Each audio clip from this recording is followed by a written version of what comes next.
Okay, welcome class to Physics 203 class 27. And we're going to be talking about experimental tests of the special relativity effects, which we have seen so far in the last two classes, um, including um, time dilation and relativistic addition of velocities, as well as the Lorentz transformations, which underlie um, those two effects, plus in addition to length contraction. So it's important to test special relativity experimentally because it makes such unusual predictions of this time dilation, such counterintuitive effects. And so scientists have subjected it to very um, stringent tests, and as we'll see, have found that it makes predictions which agree with experiment. So let's see a couple of examples. So evidence exhibit A would be a phenomenon known as muon decay. Um, so in muon decay, we have cosmic rays, which are high energy protons from outer space, from some very high energy event like a gamma ray burst, or they're actually, some of their origins is still a mystery, um, come to the Earth and enter the atmosphere, and they collide with air molecules and produce a number of different types of particles, including these are called pions, these are positrons, but they produce muons. These are the ones that we're interested in particular here. Um, and the muons appear at roughly 10 to 20 kilometers above the surface of the Earth. So, but the muons do not last forever. The muons decay um, with what's called a half-life of T1 half of 1.52 microseconds. Now, this is as measured in their own rest frame. So if the muon was sitting still, the what we call the proper time of its decay would be 1.52 microseconds. And it decays into other elementary particles such as electrons and neutrinos and various byproducts. The equation for the decay is that the number of muons left at a time t is the initial number at time 0 times the factor 1/2 to the t divided by t1/2, okay, where t1/2 is the half-life. So if for example t is 2 times the half-life, this factor would be 2t1/2 over t1/2, or 2, and so this would be 1/2 squared, or 1/4. So after 2 half-lives we have 1/4. After 3 half-lives we would have 1/2 cubed, or 1/8. After 4 half-lives we'd have 1/2 to the 4th power, or 1/16, and so forth. So it keeps dividing in 2. So the experiment is to look at these muons and place a detector up on at a high level, for example, on top of a mountain. And this is what the original experimenters did back in the 30s. And in this example, on a hill of height 2,000 meters, the experimenter detects 1,000 muons over a period of observation of T naught. And the muons we can select their energies in the detector, and these muons are found to have a speed near 0.98 c. Then later, the experimenter goes down to sea level and detects fewer muons, because remember, the muons are decaying as they fall down from the detector from the mountaintop to the sea level.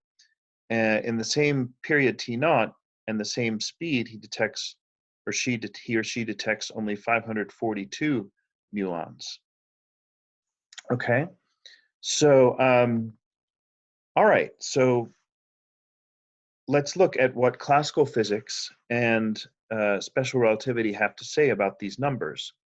So classically, the time which elapses for the muons to go down this 2,000 meters from the top of the mountain to sea level would be that distance of 2,000 meters over the velocity of the muons, which we know is 0.98 c. So we can take the distance over the velocity of 2,000 meters over 0.98 times c, and we get a time elapsed in the reference frame of the experimenter and the Earth. So that's why it's delta TE for the Earth, or experimenter, I guess, would be 6.8 microseconds. Okay, so 6.8 times 10 to the minus 6 seconds. And then if we, as that time progresses, each half-life of 1.52 microseconds, the number of muons is cut in half. So we can say n of, after this time progresses, is equal to the initial number times 1/2 to that time interval over the half-life, or 1,000 originally times 1/2 to the 6.80 over 1.52. And that gives 45. Whereas in fact, we detected 542 muons at sea level. So what's going on? We're predicting that we get 45 muons, and in fact we get 542. Well, what's going on? So this is much less than the number observed at sea level. So what's going on? Well, if we look at special relativity, we realize that the time measured in the Earth frame or the experimenter's frame has been dilated.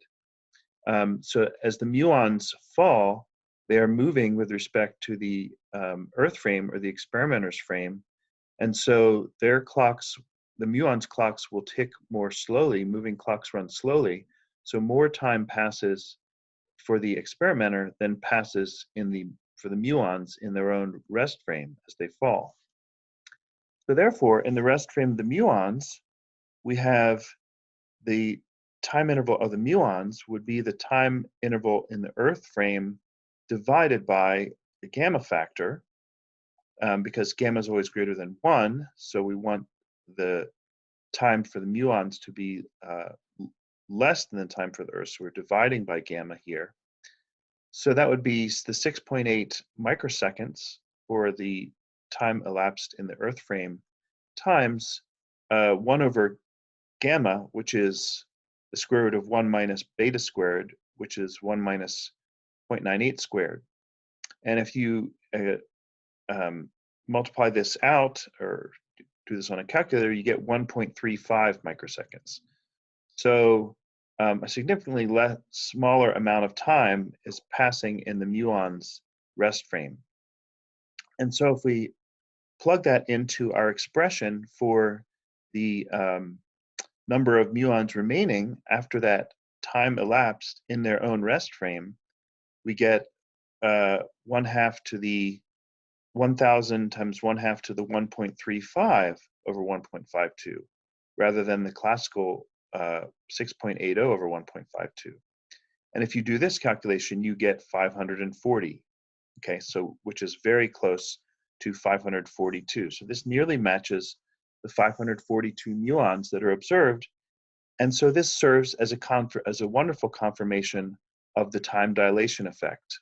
Okay, the fact that the muons clocks run slow compared to that of the experimenter. Okay, so that's exhibit A. Exhibit B involves atomic clocks taking a flight around the world, in fact, 7 times around the world. So in this case, we have 2 clocks, one clock at rest in a certain location. It was actually in America, but this looks like, I don't know, Australia or something, but it was actually in America.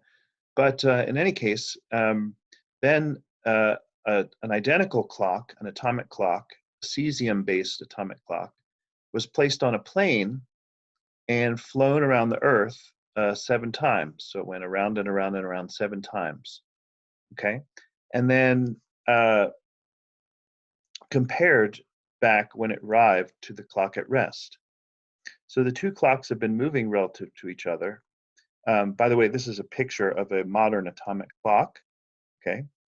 The ones back in the early 70s when this was done were much larger, but they're very compact now, and this almost looks like some kind of Mission Impossible briefcase or a nuclear bomb, but in fact it's an atomic clock.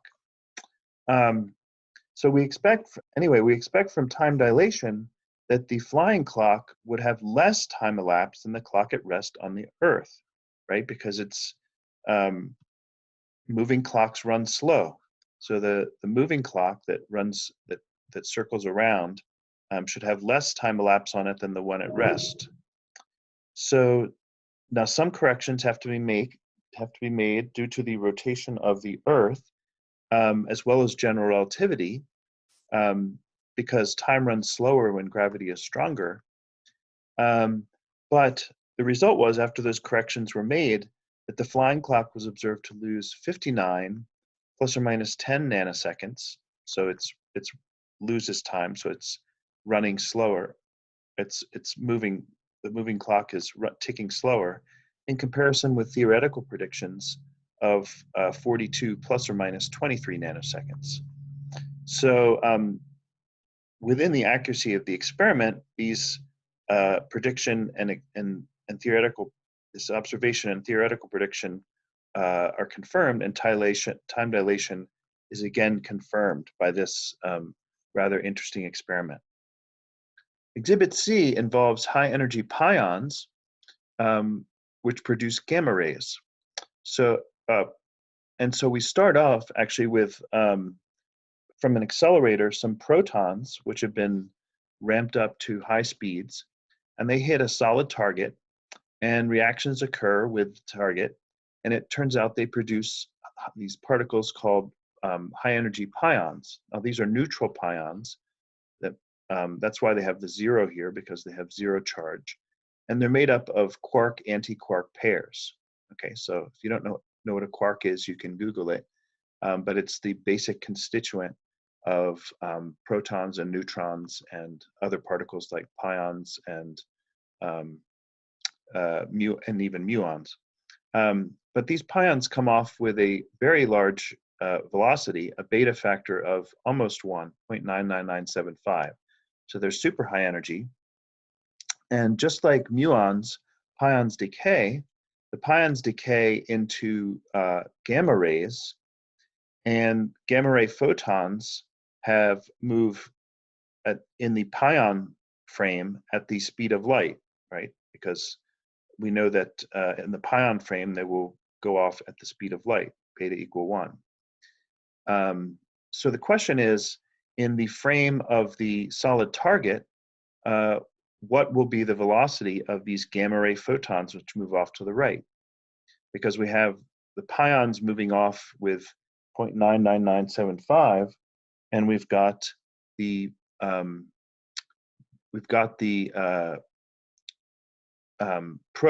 photons in the pion frame moving off with velocity c. So classically, we'd expect that the velocity of the gamma ray photons in the frame of the target to be u equal u prime, their velocity in the frame of the pions, plus the velocity of the two frames, which would be the velocity of the pions, or 0.99975 c. So it'd be 1.99975 c. Relativistically, we use the relativistic, if we use the relativistic addition of velocities, we get that factor up top, but we also have to divide by 1 plus u prime v over c squared. So we get 0.9975 c times v over c squared. And so we get 1.99975 c over 1.99975, or just c. So in fact, it's predicted that even in the solid target frame, these gamma ray photons should be measured to travel at c, and a time measurement of the photon's velocity between two photogates of a distance of 30 meters yielded the value c equals 3 times 10 to the 8 meters per second. Okay, so this relativistic addition of velocities is confirmed by this experiment, okay? So further tests, so those are three very convincing experiments. Further tests of the Lorentz transformations. Now recall, the Lorentz transformations were involved initially in arriving in the derivations of time dilation, which we've looked at, length contraction, which we haven't looked at here, but which we'll look at in class, and also the relativistic addition of velocities. Many other experiments have tested the validity of the Lorentz transformations and the three effects, time dilation, length contraction, and addition of velocities besides these three. And it's passed every test so far. They've passed every test so far, but new tests continue to be devised because we always want to test our theories. We don't want to ever give up our skepticism. A theory in which the Lorentz transformations work is said to have a Lorentz symmetry, because when we apply the Lorentz transformations to the equations of the theory maintain the same form, so they're symmetric under the Lorentz transformations. So two theories which are very successful are quantum electrodynamics, also known as QED, which is the theory of electrons, positrons, and photons, the electromagnetic interactions. It's very successful. It's accurate to something like 12 or 13 decimal places for many important quantities. And it has this Lorentz symmetry. Okay, so it supports the Lorentz transformations. Similarly, the Standard Model, which is our best current model of the electromagnetic and the strong and weak nuclear forces, and which now includes the Higgs boson, discovered about, I guess, 7 or 8 years ago now at CERN, also has this Lorentz symmetry. However, some modern theories of physics which operate at very small length scales, we're talking really small, 10 to the minus 35 meters, so 20 orders of magnitude smaller than the proton, predict that Lorentz symmetry could be violated at this regime. But an example of such a theory is superstring theory, which you might have heard about. But at present, we can't test those theories. There's simply, to probe those length scales, we have to make particles with just very, very high energies.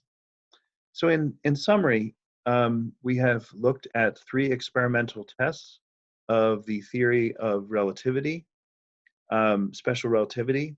We've looked at muon decay.